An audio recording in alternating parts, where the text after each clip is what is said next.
안녕하십니까? 저는 얼마 전 예쁜 손자를 얻은 60대 할아버지입니다.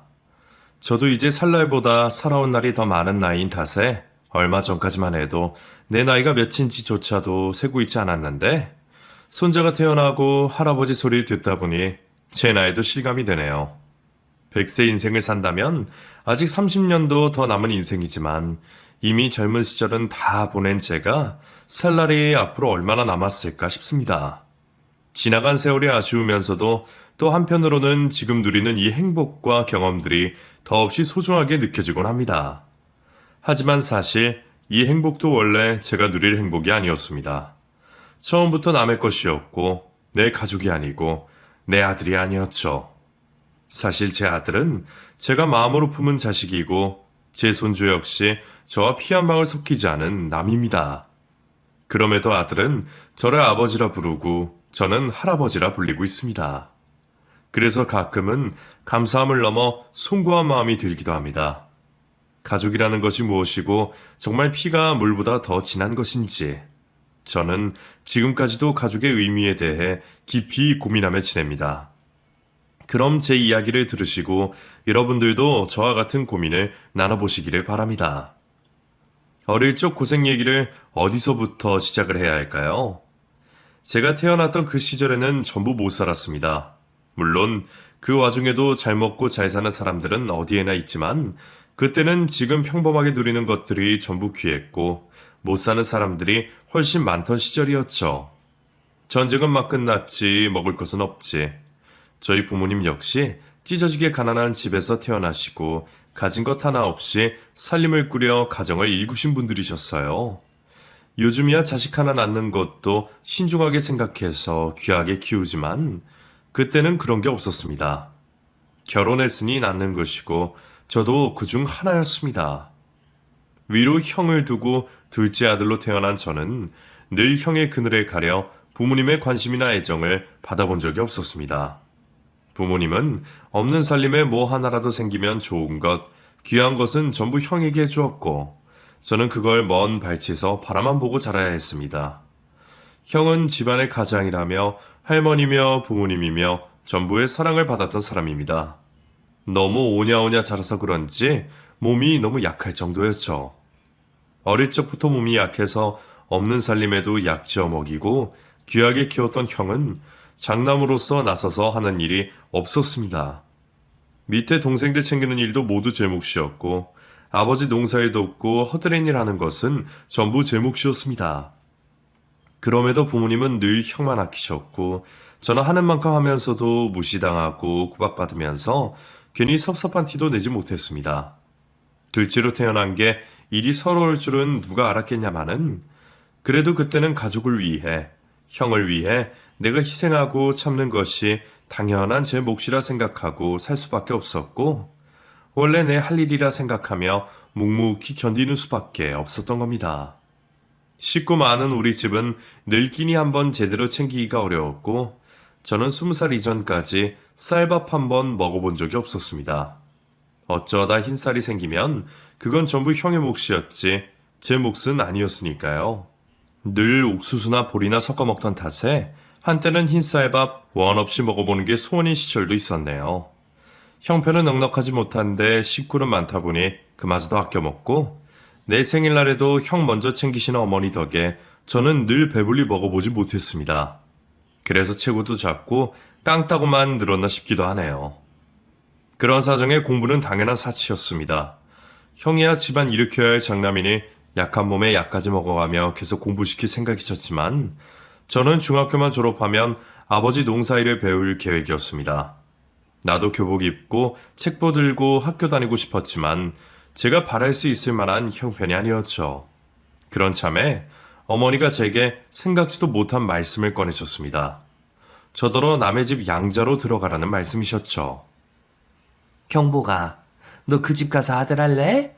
그 집이 아들 집 나가서 죽고 대의일 사람이 없어서 아들로 들일 자식을 찾는다더라. 딱 네 나이쯤 됐으면 좋겠다 하는데 그 집 가면 공부도 시켜주고 물려받을 재산도 있다는데 너 학교 가고 싶다 그랬잖아. 어때? 안 좋겠냐? 공부를 시켜준다는 건 솔깃한 이야기였지만 아무리 미워도 내 식구, 내 가족이 여기 있는데 남의 집 가서 성 바꾸고 남의 아들 노릇한다는 게 참 마음에 내키지가 않았습니다. 제가 어머니 아버지 두고 어딜 가요. 저 학교 안 가도 되니까 그냥 집에 있을래요. 어차피 고등학교 가봐야 내가 뭐 대단한 일을 할 것도 아니고. 공부는 형이 하고 나는 농사 배워서 아버지 도와야죠. 됐어요. 얘야, 경보가. 그게 그리 쉽게 생각할 만한 일이 아니다.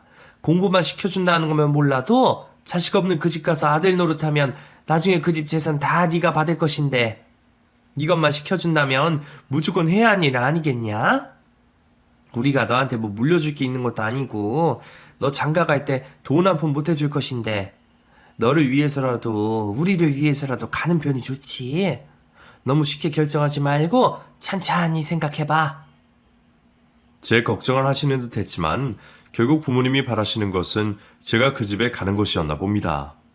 입 하나라도 덜 생각이신지 아니면 제가 남의 집 아들 노릇하다가 다른 식구들 도움이라도 주기를 바라는 것인지 어쨌든 내심 제가 그 집에 갔으면 하시는 어머니 아버지를 보며 저는 차마 안 간다는 소리를 할 수가 없었고 저는 마지막까지 자식된 도리를 하겠다는 생각에 결국 남의 집에 양자로 들어가게 되었습니다.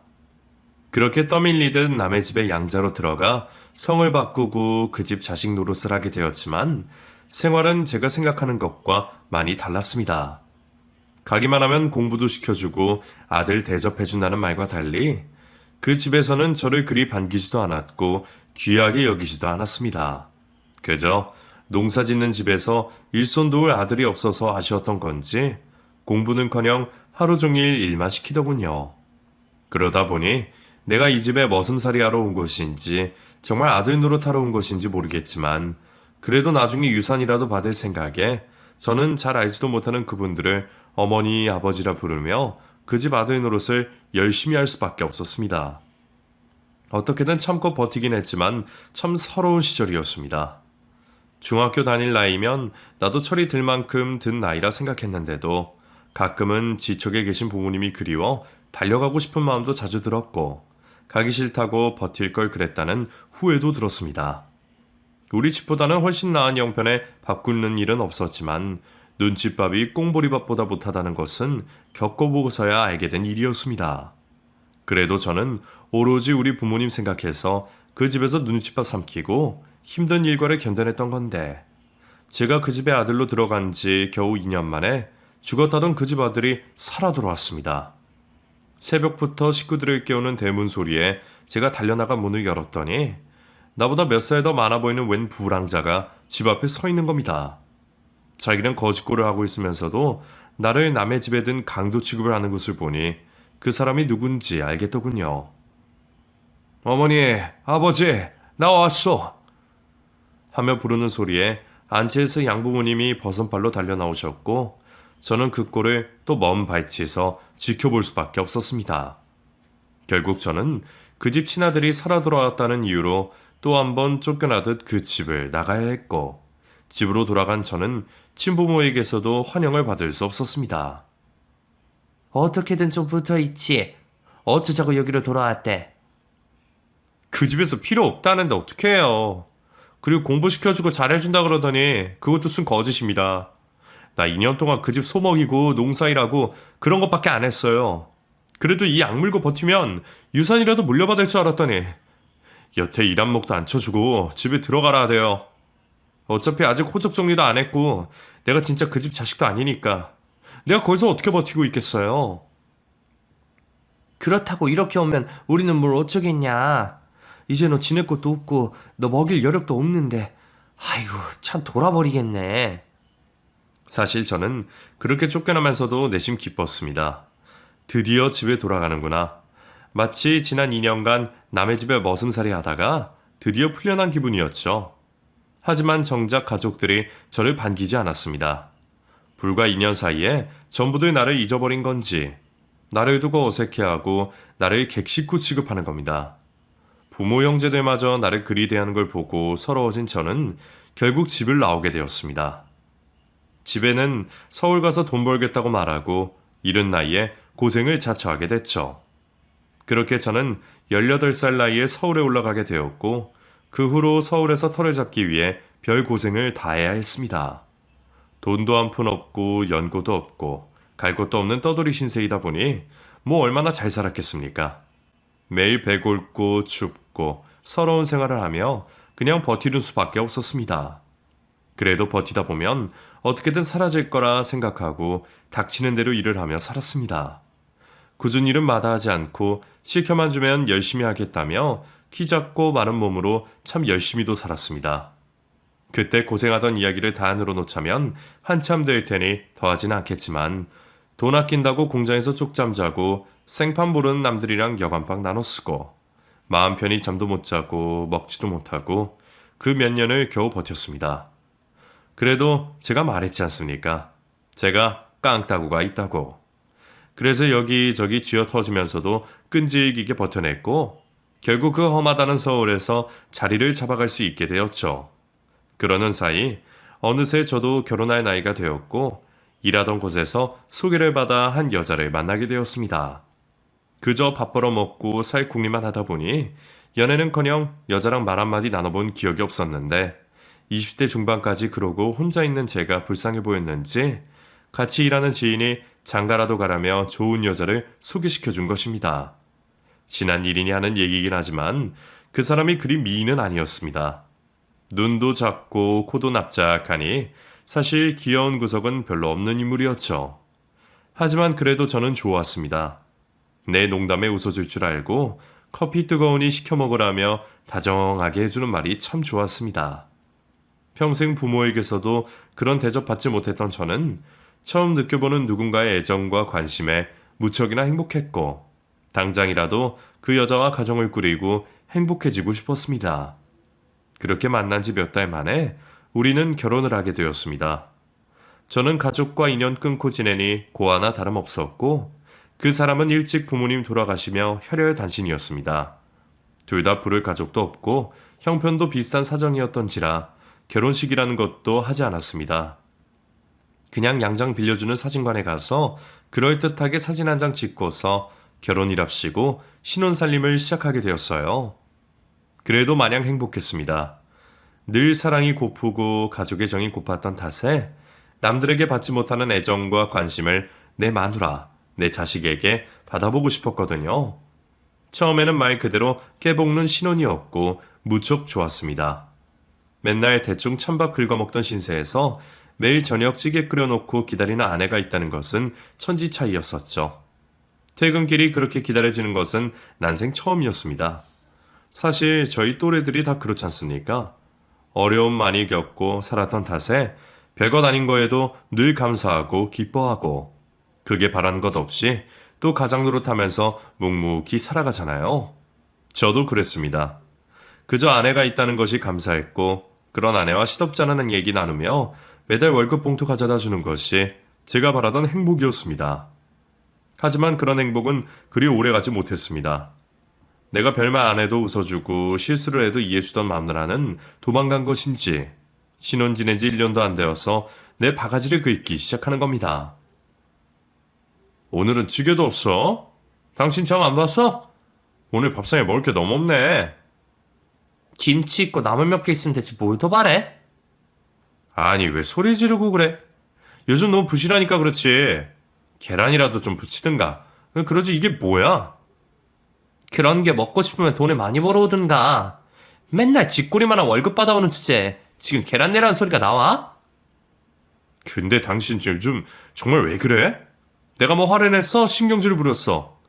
남편이 살림하는 마누라한테 반찬 얘기도 못 꺼내? 못 꺼내. 그런 소리 꺼내고 싶으면 돈을 많이 벌어다 주든가. 뭘 잘했다고 그런 소리를 꺼내? 누가 들으면 내가 땡전 한 푼 못 버는 줄 알고 오해하겠네. 아직 자식도 없는데 이 돈이면 둘이 먹고도 살고도 충분히 남는데 대체 뭐가 문제야? 뭐가 문제냐고?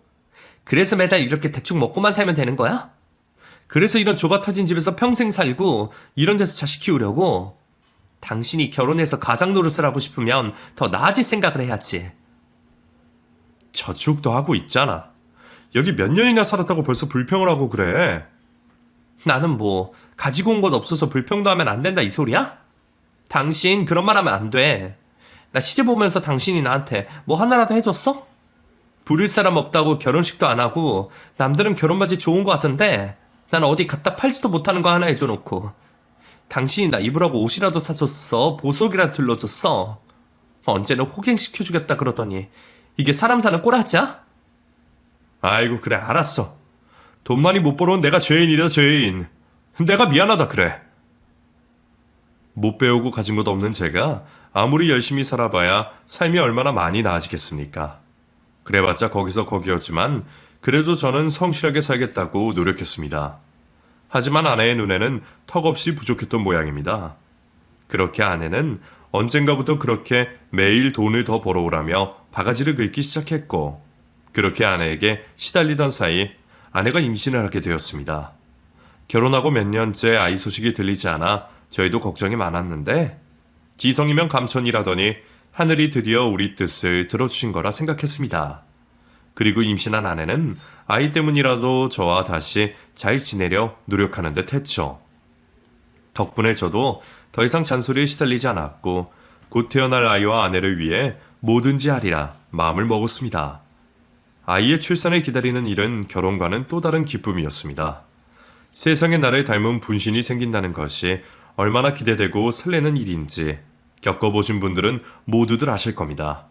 저 또한 그랬고 아이가 태어날 때까지 온갖 기대를 다하고 있었죠. 산통을 하며 분만실로 들어간 아이와 아내를 기다리며 하염없이 기도만 하고 있었습니다. 간호사가 제 아이를 품에 안겨주는데 시뻘건 애를 보며 이 애가 내 자식이라니 얼마나 벅차고 기뻤는지 모릅니다. 하지만 아이의 혈액형을 들은 순간 저는 한순간에 모든 희망을 내려놓을 수밖에 없었습니다. 제가 길게 배우진 못했다고는 하지만 공부는 참 좋아했습니다. 그래서 여기저기서 주워드는 것도 많았고 학창시절에 공부도 열심히 했었어요. 학교 다닐 적에 혈액형에 대해서 배운 것을 떠올리면 아이의 혈액형은 말이 되지 않았습니다. 불과 얼마 전에 우리 두 사람 다 병원에서 검사도 받았으니 우리 부부의 혈액형이 잘못되었을 리도 없었습니다. 그래서 제가 물었습니다. 여보, 당신 A형이고 난 O형이잖아. 근데 우리 애가 왜 AB형이지? 뭐가 잘못된 거 아니야? 무슨 말 하는 거야. 애 혈액형이 뭐 어쨌다고. 당신이랑 나랑 사이에서는 아이가 AB형일 수가 없지. 제가 설명을 하는데도 아내는 알아듣지 못했습니다. 그 사람 가방끈도 짧고 책 읽는 건 아주 싫어했으니 그 시절의 혈액형이니 뭐 그런 건 잘 모른다 치더라도 그 상황 자체가 말이 되지 않았습니다. 당신, 솔직하게 말해봐. 이 애, 내 자식 맞아? 뭐? 아니 당신아 하다하다 방금 애 낳은 마누라한테 그런 모함을 해? 내가 그럼 어디 밖에서 자식을 만들어 오기라도 했다는 거야? 세상에 동네 사람들 이 남자 좀 보세요. 10달 품어서 개고생하면서 아들 낳아줬더니 낳자마자 남의 자식이라고 이상한 소리 하고 있고 그놈의 피가 뭐 어쨌다는 건데. 아내는 처음에는 끝까지 잡아떼더군요. 그냥 우기면 내가 검사해보자 하지 못할 거라 생각했는지 절대로 그런 일이 없다며 저를 괜히 마누라 의심하는 냉혈한처럼 말했습니다. 저도 차라리 내가 잘못 알고 있는 거라 생각하고 싶었습니다. 아이가 태어나기를, 내 가정을 꾸리기를 얼마나 기다려왔는데 설마 그런 생각은 하지도 못했으니까요. 하지만 의사까지 나와서 혈액형이 이상하다는 얘기를 하고 결국 검사까지 하고 나서야 더 우기지 못했습니다. 그리고 뒤늦게서야 자기 잘못을 시인하고 제게 솔직한 사실을 밝히는 겁니다. 여보, 내가 잘못했어. 내가 미안해. 당신 정말 나를 두고 바람을 핀 거야? 대체 언제부터? 대체 누구랑? 여보 미안해. 내가 잠깐 돌았었나 봐. 그냥 잠깐 실수했던 건데 설마 남의 자식일 줄은 몰랐어. 그렇다고 이제 와서 이혼이라도 할 거야? 우리 그러지 말자. 애가 싫으면 보낼게. 우리 애는 또 낳으면 되잖아? 나 당신이랑 평생 살고 싶어. 나 한 번만 용서해주면 앞으로 아무 소리 안 하고 찍소리 안 하고 살게. 여보 정말 미안해. 한 번만 눈 감아줘. 제발. 심지어 아내가 바람핀 인간은 제가 모르는 사람도 아니었습니다. 우리랑 한 동네 살며 이웃사촌하던 쌀가게 사장이었습니다. 모르는 사람이면 몰라도 형 동생하며 알고 지내던 사람이랑 그랬다는 것을 듣고는 저도 제정신일 수 없었습니다. 결국 저는 그 집을 찾아가 뒤집어 엎고 아내와 한바탕 하며 결국 이혼이라는 것을 하게 되었습니다. 마음 같아서는 두 인간 다 간통죄로 잡아놓고 싶었는데 그래도 그동안 산 정 때문에 그런지 이제 막 아이 낳고 누워있는 그 여자를 차마 감옥에 보낼 수가 없었습니다. 결혼할 때는 사진 한 장 찍고 간단하게 했는데 이혼은 대체 어떻게 해야 하는 건지 그것도 참 머리 아픈 일이었죠. 그렇게 저는 평생 할 일 없을 거라 생각했던 이혼을 하게 되며 저는 살던 곳을 떠났습니다. 이미 동네에는 소문이 날 대로 났고 마누라랑 정부치고 살던 그곳에 하루라도 더 있다가는 미쳐버릴 것 같았거든요. 그런 순간 하필이면 잊고 지냈던 내 가족 생각이 참 절실했습니다. 18살에 상처받고 집 떠나온 뒤로 10수년간 연락 없이 지내왔는데 마누라한테 버림받고 이혼하고 나니 하나뿐인 가족이 보고 싶은 겁니다. 그렇다고 내 발로 집 나간 주제에 이제 와서 집을 찾아갈 수도 없고 고민하던 차에 신기하게도 고향에서 제게 먼저 연락을 해왔습니다. 오랜만에 고향집에서 들려온 소식에 저는 수십 년 쌓아온 서러움을 다 잊고 반가운 마음만을 안고 달려갔습니다. 그동안은 받은 상처가 너무 커서 그 집 소식은 듣지도 않고 묻지도 않고 살았는데 마침 부모님이 나를 찾으신다는 얘기에 기쁠 수밖에 없었습니다. 그렇게 설레임을 가득 안고 10수년 만에 찾아간 고향집에 찾아간 저는 평생 받지 못한 환대를 받았습니다. 솔직히 말하면 왜 이제 찾아왔냐며 욕을 하셔도 불효자로서 할 말이 없다 생각했는데 생일상보다도 거한 상차림에 온 가족이 둘러모여 저를 기다리는 것을 보니 그래도 내 가족이구나 싶어 왈칵 눈물이 쏟아졌습니다. 아이고 내 새끼 경복이 네가 이제야 집에 돌아오는구나.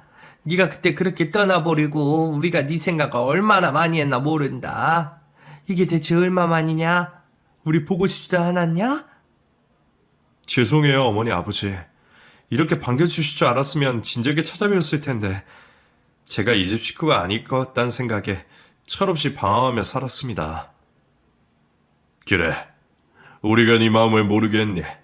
얼마나 고생 많고 마음이 상했으면 부모 형제도 뒤로하고 떠났을까. 우리가 잘못했다. 그때 아무리 못 산다 그래도 너한테 그러면 안 되는 건데 우리가 많이 잘못했어. 아니에요. 다 옛날 일이고 저도 다 잊었어요. 이제는 자주 찾아뵐게요. 그래, 그동안 어디서 어떻게 지냈어? 돈 벌겠다고 서울 가서 잘 지내고 있는 거야? 처자식은 있고? 결혼도 했었는데 제 팔자가 뒤숭숭한지 얼마 전에 이혼하고 지금은 그냥 혼자 지내요. 아이고 그래? 그럼 차라리 더 다행이네. 안 그래도 딸린 가족 있으면 어떻게 말해야 하나 했더니 경보가 네 형이 많이 아프다. 지금 콩팥이 필요해. 다른 식구들은 아무도 맞는 사람 없고 이식 기다리다가는 죽는단다. 경복이 네가 형 좀 도와줘라. 순간 저는 망치로 머리를 한 대 얻어맞는 기분이었습니다. 나를 환영하고 나를 그리워 만든 자리인 줄 알았더니 그게 아니었습니다. 지금 무슨 말 하는 거예요? 10여 년 만에 불러서 나더러 콩팥을 내놓으라고요? 수술이 그리 힘든 건 아니란다. 검사만 받으면 당장도 할 수 있지. 너는 원래 건강 체질이잖냐. 너는 하나 없어도 살지만 형은 그거 없으면 죽어. 우리 장남이 병으로 가버리면 우리 집안 어떻게 하냐. 가족끼리 힘을 합쳐야지, 안 그러냐? 부모님은 저를 붙잡고 사정을 하고 계셨고 옆에 계셨던 형은 별말 없이 멀뚱히 저를 보고 있었습니다. 전부터 항상 그랬습니다. 나는 형을 위해 희생하고 양보하는 사람이고 늘 좋고 귀한 것은 형 몫이었죠. 그렇게 사람 취급 못 받은 세월이 지긋지긋해서 천륜을 끊었던 것인데 제가 그 사이 그걸 잊어버리고 제 발로 찾아왔네요. 그제서야 후회가 든 저는 밥상을 걷어차고 그 집을 나왔습니다. 그 와중에도 끝까지 내 손을 붙잡고 장남 걱정하는 어머니를 보니 더 이상 화내낼 기운도 없더군요. 경보가 애미가 빈다. 제발 형 좀 살려줘라, 어? 그거 떼주면 나는 멀쩡히 사나? 나도 개고생하면서 아픈 거 다 참아내고 여태 버틴 건데 내가 여태 어떻게 살았는지 왜 이혼했는지 그런 건 하나도 안 궁금하면서 그놈의 장남 그렇게 쓸모도 없는 나는 사라져 줄 테니까 앞으로 나한테 연락할 생각 마세요. 가족들에게 치가 떨린 저는 다시는 고향으로 돌아갈 생각을 하지 않고 그 후로 쭉 혼자 지냈습니다. 좋은 기회를 얻어 재혼을 하면 좋았겠지만 제 사정 때문에 그럴 생각도 하지 못했죠. 나중에 알고 보니까 제가 불임이더군요. 그제서야 전처랑 있던 일도 생각이 들고 그렇게 헤어진 게 서로에게 다행일지도 모르겠다는 생각이 들었네요. 제가 불임이라는 것을 듣고 나서는 저는 재혼을 포기하기로 했습니다. 괜히 엄한 여자 데려다가 고생시킬 생각도 없었고 가족에게서 버림받은 주제에 내가 가족을 바라는 게 욕심이구나 싶었습니다. 그렇게 혼자 살기로 마음먹은 저는 혼자라도 어떻게든 먹고 살 생각에 그동안 모은 돈을 탈탈 털어 국밥집을 차리게 되었습니다. 왜 하고 많은 중에 국밥집을 차렸냐고 하시면 그냥 제 작은 바람이었다고 해야겠네요. 배 고르며 고생하던 그 시절에 국밥 한 그릇이 그렇게 먹고 싶었습니다. 그 시절을 생각하니 혼자 사는 내가 대단한 일은 못하더라도 국밥 장사하면서 배 고르는 사람들에게 조금이라도 베풀어주고 마음 넉넉하게 살고 싶었습니다. 개똥철학일지 오지랖일지 몰라도 말이에요. 그리고 저는 얼마 지나지 않아 그런 오지랖을 붙일 기회를 찾게 되었습니다.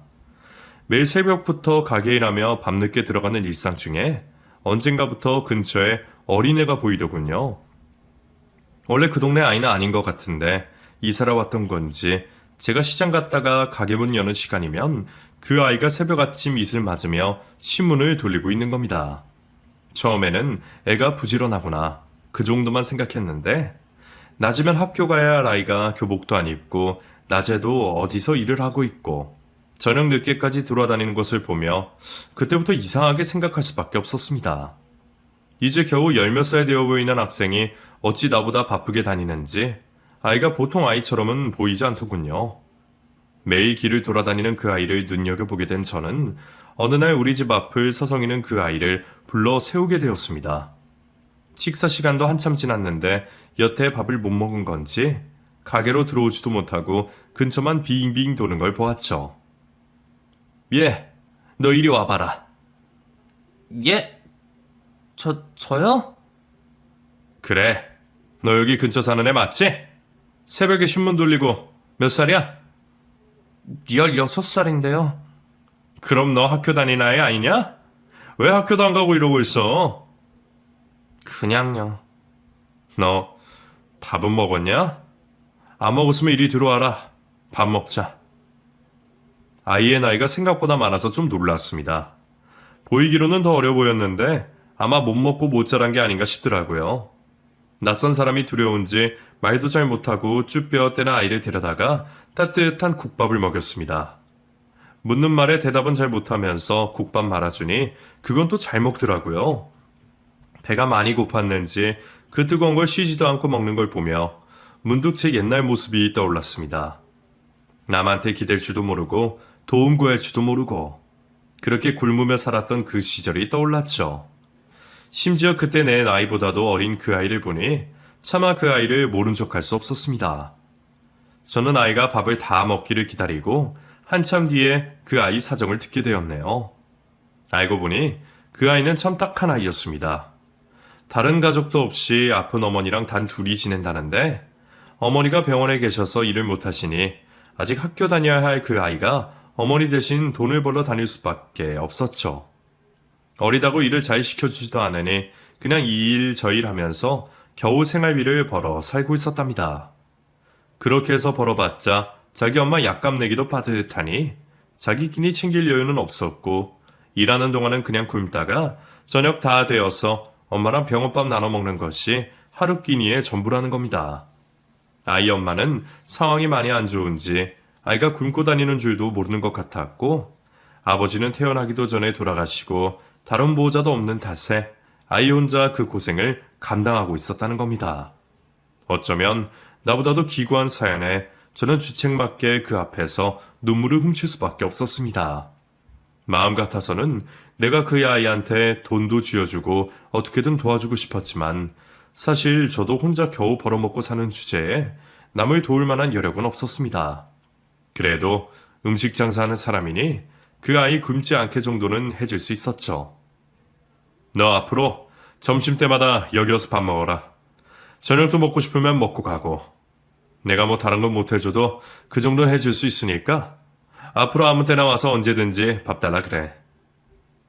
왜 저한테 그렇게 하세요? 저 나중에라도 못 갚아드려요. 내가 설마 너한테 뭐 벗겨먹을까 봐? 그런 거 아니니까 걱정하지 마. 사람이 힘들어도 밥심으로 사는 건데 배 곪고 다니는 것만큼 서러운 게 없어. 나도 굶은 만큼 굶어봐서 잘 알아서 그러는 거야. 사실 내가 국밥 장사한 것도 너 같은 애들 도와주고 싶어서 차린 거야.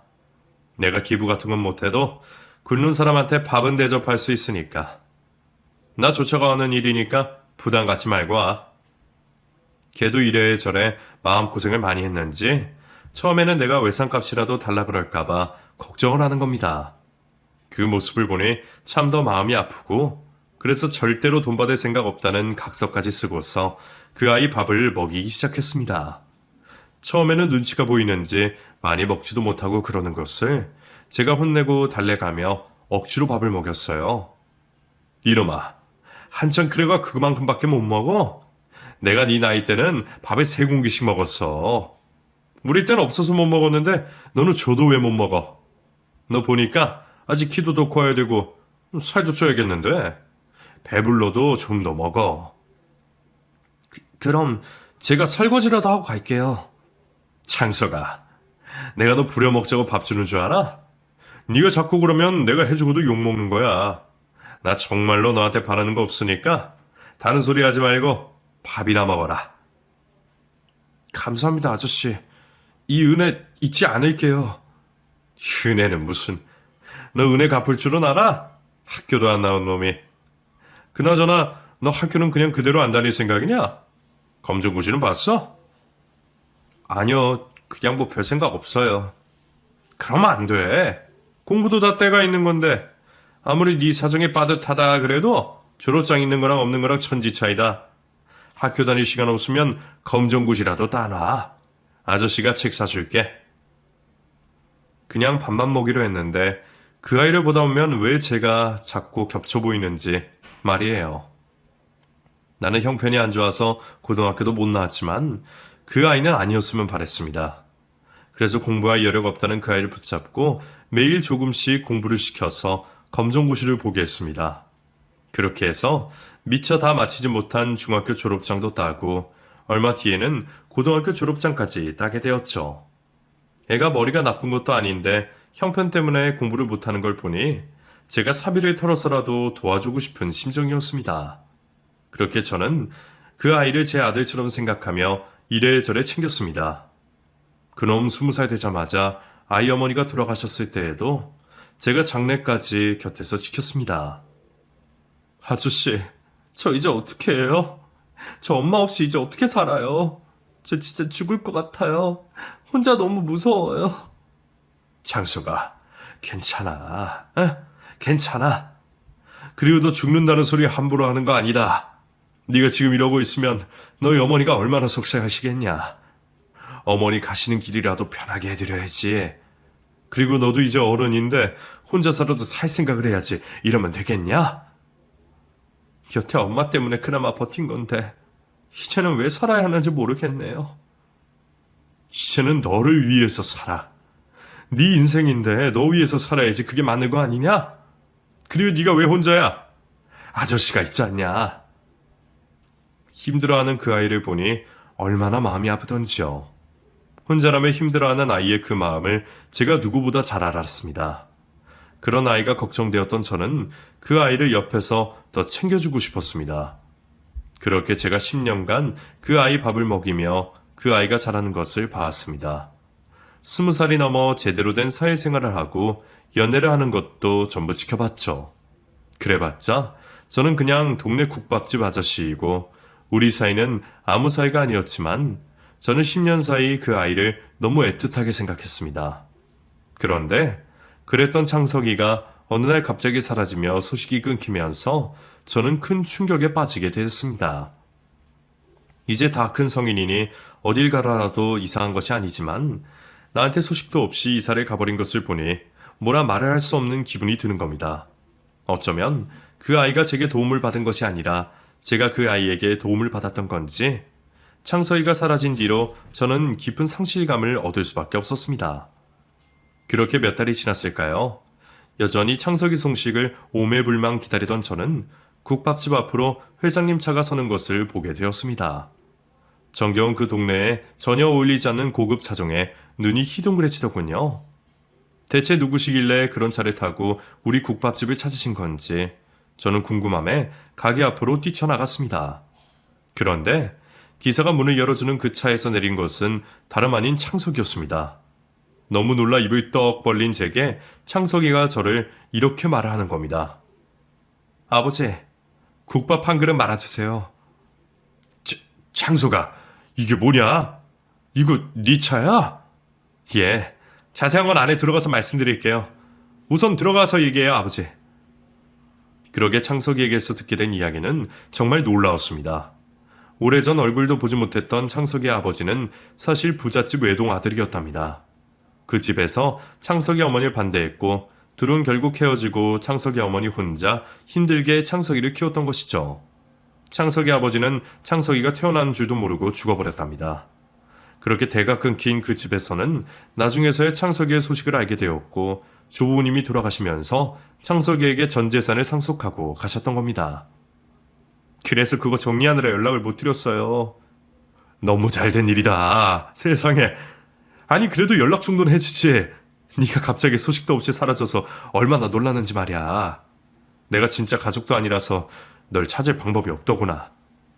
죄송해요. 저도 몰랐던 일이라 너무 정신도 없었고 사실 돌아와서 보여드릴 것도 있고 해서요. 저 아저씨 이거 받아주세요. 이게 뭐야? 입양 신청 서류? 이게 뭐냐?